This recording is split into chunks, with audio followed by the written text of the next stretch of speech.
दरभंगा से जेडीयू उम्मीदवार अनंत सिंह के लिए महिलाएं अब चुनाव प्रचार में जुट गई हैं। दुलार चंद यादव हत्याकांड में अनंत सिंह को जेल भेजा गया है, लेकिन उनके जेल जाने के बाद महिलाओं की टोली ने चुनाव प्रचार शुरू कर दिया है। बड़ी संख्या में महिलाएं नगर क्षेत्र के हर वार्ड और पंचायत में घूम घूम कर अनंत सिंह के लिए वोट मांग रही हैं।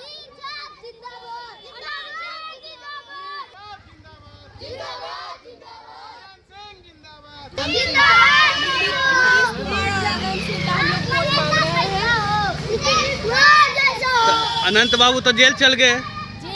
उससे क्या होगा? हम लोग जनता उन लोग के साथ है, उनके साथ है। हम लोग उनके सपोर्ट में वोट मांग रहे हैं और हम लोग उनका लड़ेंगे। अनंत बाबू आप लोग को मदद करते हैं क्या?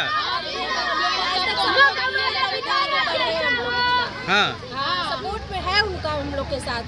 हाँ, तभी तो हम लोग आगे बढ़ रहे हैं ना, और उनके लिए आज उतरे हम लोग।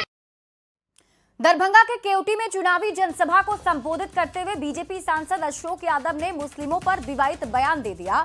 अशोक यादव ने बीजेपी प्रत्याशी मुरारी मोहन झा के समर्थन में चुनावी जनसभा को संबोधित करते हुए कहा, केवटी का चुनाव पाकिस्तान की सीमा पर लड़ाई जैसी है।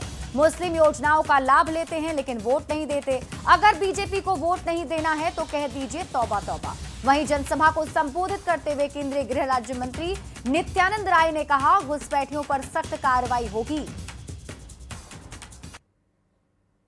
विधानसभा जब चुनाव होता है तो लगता है कि हम पाकिस्तान के बॉर्डर पे जाके हम लड़ाई कर रहे हैं। 800 से 1100 लेते हो लेकिन वोट नहीं देते हो, तो मैं कहता हूँ कि कह दो तौबा तौबा, ये लाभ हम नहीं लेंगे भाइयों। कह दो तौबा तौबा, ये लाभ नहीं लेंगे।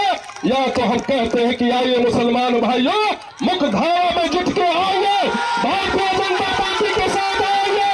इस बार दिल्ली का जनता खड़ा है। अगर आप सामने सामने हो तो हम भी सामने सामने लेके के सरिया मुरेठा बांध के, एक बार जिसके गमछा है मुरेठा बांध के ऐसे संदेश दीजिए, जिसके पास है मुरेठा बांध के संदेश।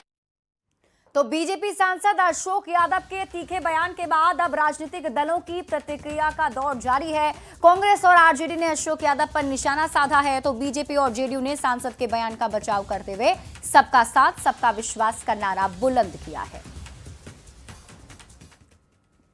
ऐसे ऐसे जाहिल और मूर्ख भी सांसद हो जाते हैं।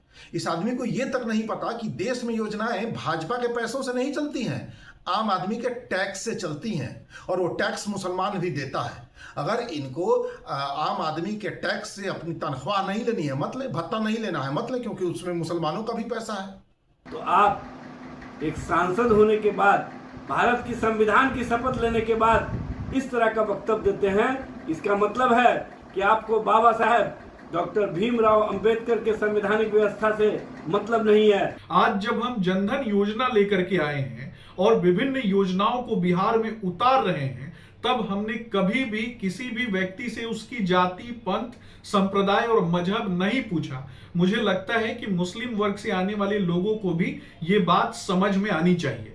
प्रधानमंत्री जी का नारा है, सबका साथ, सबका विकास, सबका विश्वास। आदरणीय मुख्यमंत्री श्री नीतीश कुमार जी ने भी नारा दिया कि न्याय के साथ विकास, सभी धर्मों के साथ, किसी के साथ कोई भेदभाव नहीं, न्याय के साथ विकास का नारा उन्होंने दिया और बताया है कि पूरा बिहार मेरा परिवार।